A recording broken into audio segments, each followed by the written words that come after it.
পুজো মানে ঠাকুর দেখা, আনন্দ হৈহুল্লোর সঙ্গে খাওয়া দাওয়া, আর তার মধ্যে বিরিয়ানি হলে তো আর কোনো কথাই হবে না। বিরিয়ানি এখন বাঙালির কাছে ভাত ডালের সমতুল্য। পেট ভরাতে এই জেনারেশনের সব থেকে পছন্দের খাবার হলো বিরিয়ানি, আর এই বিরিয়ানির দোকান কোথায় নেই। প্রতি পাড়ার অলিতে গলিতে এখন ব্যাঙের ছাতার মতো গজিয়ে উঠেছে বিরিয়ানির দোকান। যতই শরীরের জন্য খারাপ হোক না কেন, বিরিয়ানি পেলে যেন আর কিছুই লাগে না। এ বিষয়ে অনেকের আবার যুক্তিও রয়েছে। আপনারা পুজোতে বাইরে বিরিয়ানি না খেয়ে নিজের শরীরকে সুস্থ রাখতে আপনারা এই প্রসেসে বাড়িতে বিরিয়ানি খান, তার থেকে শরীর আমাদের অনেক সুস্থ থাকবে। বাড়িতে প্রথমে আপনারা চালটাকে সুন্দরভাবে একটা ছোটো টবে ভিজিয়ে নেবেন। চালটা মিনিমাম 1 ঘন্টার কাছাকাছি যদি ভেজে, তবে চালটা যতটা ফোটানোর দরকার তার থেকে কম ফোটালে চালটা ভাতে বেড়ে যাবে এবং তার দেখনাইও খুব সুন্দর হবে। সর্বপ্রথম বলি যে আজকালকার দিনে যেসব রেস্টুরেন্টে আপনারা বিরিয়ানি খেতে যান, সেসব রেস্টুরেন্টে বিভিন্ন রকমভাবে আজিনা ইউজ করে এবং তার সঙ্গে বিরিয়ানির মধ্যে ডালনা ও তেল ব্যবহার করে বিরিয়ানিটাকে অনেক রিচ করে দেয়। অতএব বাড়িতে বিরিয়ানি না করে, বাইরে বিরিয়ানি না খেয়ে আপনারা বাড়িতে সহজে বিরিয়ানি করুন। মাত্র 100 টাকার বিনিময়ে এমনকি 50 টাকাতেও পাওয়া যায় বিরিয়ানি। তবে বিরিয়ানি রোজ রোজ খাওয়া একেবারেই ঠিক নয়।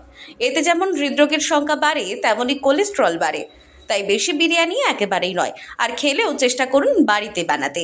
তাই পুজোতে আপনার শরীর ঠিক রাখতে রেস্তোরাঁয় নয়, বাড়িতেই বানিয়ে ফেলুন। অল্প খরচে অল্প সময়ের মধ্যে বাড়িতে বানিয়ে ফেলুন বিরিয়ানি।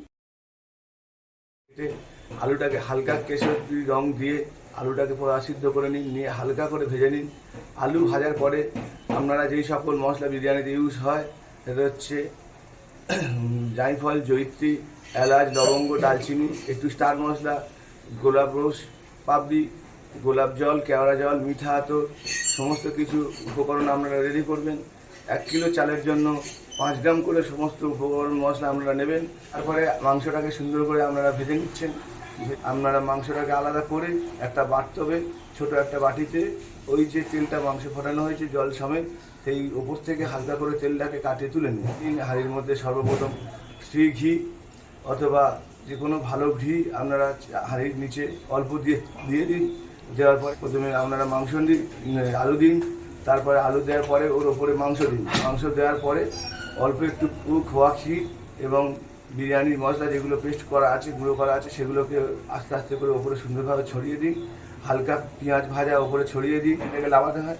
যখন দেখবেন যে বিরিয়ানি একটা সুন্দর গন্ধ বেরোচ্ছে, স্মেল বেরোচ্ছে 10 থেকে 15 মিনিটের মধ্যে, সেই সময় আপনারা বিরিয়ানিটা নামিয়ে নিন এবং সার্ভ করুন। ধন্যবাদ। একবার খেলে মুখে লেগে থাকবে বহুদিন। কিভাবে বানাবেন? রইল সহজ পদ্ধতি। প্রথমে পেঁয়াজ কুচিয়ে বেরেস্তা করে নিন। এরপর 1 কেজি মাংস নিয়ে তাতে 1/2 কাপ তেল, বেরেস্তা, 1 কাপ টক দই, 2 চামচ রসুন বাটা, 1.5 টেবিল চামচ আদা বাটা, 2 চা চামচ লঙ্কার গুঁড়ো, 1 চা চামচ হলুদ গুঁড়ো, জয়ফল বাটা 1 চা চামচ, গরম মশলার গুঁড়ো 1 টেবিল চামচ, জয়ত্রী খুব সামান্য, স্বাদ অনুযায়ী নুন দিয়ে 2 ঘন্টা ম্যারিনেট করে রাখুন।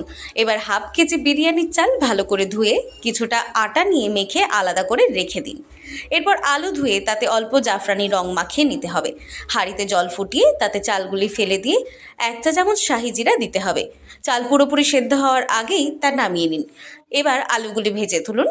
এরপর আলাদা একটি পাত্রে ম্যারিনেট করা মাংস নিয়ে তার উপরে আলু সাজিয়ে ওপরে সেদ্ধ ভাত ভালো করে ছড়িয়ে নিয়ে 1 টেবিল চামচ কেওড়া জল, 1 টেবিল চামচ গোলাপ জল, নুন স্বাদ মতো, 2 টেবিল চামচ ঘি ও সবশেষে 1 কাপ দুধ দিতে হবে। এবার মেখে রাখা আটা দিয়ে পাত্রের মুখে লাগিয়ে ঢাকনা লাগিয়ে দিতে হবে। গরম তাওয়ার উপরে বিরিয়ানির পাত্রটি বসিয়ে ভারী কিছু দিয়ে চাপা দিয়ে গনগনে আঁচে 10 মিনিট এবং আঁচ কমিয়ে 40 মিনিট রান্না করলেই হয়ে যাবে স্বাদে গন্ধে অতুলনীয় বিরিয়ানি। দক্ষিণ 24 পরগনা থেকে সুমন সাহার রিপোর্ট, লোকাল 18 বাংলা।